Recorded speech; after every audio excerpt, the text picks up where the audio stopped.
So today I'm going to show you how to make your own sweet pickle relish and save money. It's going to taste better, it's going to be healthier, there's less ingredients and less sugar.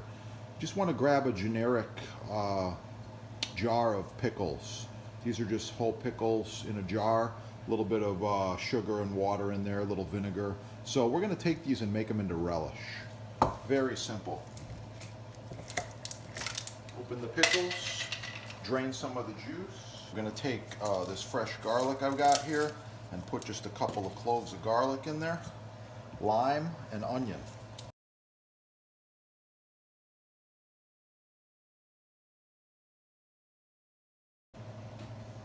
All right, to the food processor I'm going to put a couple of pickles. Let me see, I'll be using a pair of tongs to get these babies in there. All right, so I got some sweet pickles here. It's about half the jar to start with. I'm going to put some of this onion and garlic. Squeeze of the fresh lime. Oh yeah, that's going to be good.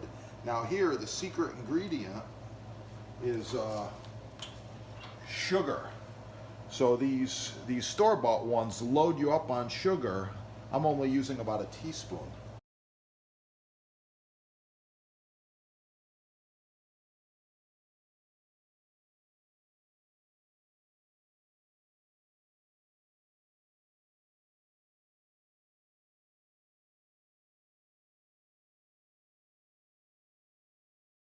All right, to make mine sweet, right there.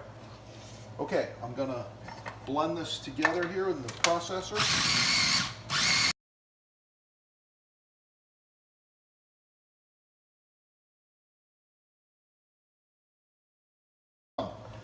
That's my finished pickle relish right there. It's really, really good. It's healthier, it's more flavorful, and it's the perfect relish to go with my tuna. Watch the next video. Like, share, subscribe. I'll be back. Oh yes, and when you're all done with your homemade relish, you can easily just label it sweet relish so everyone knows what they're getting into there. And this has less sugar, less preservatives, it's healthier, and I've got more flavors than any of the store-bought relishes that I've come across. So that's it. Thanks for watching. Please watch the next video.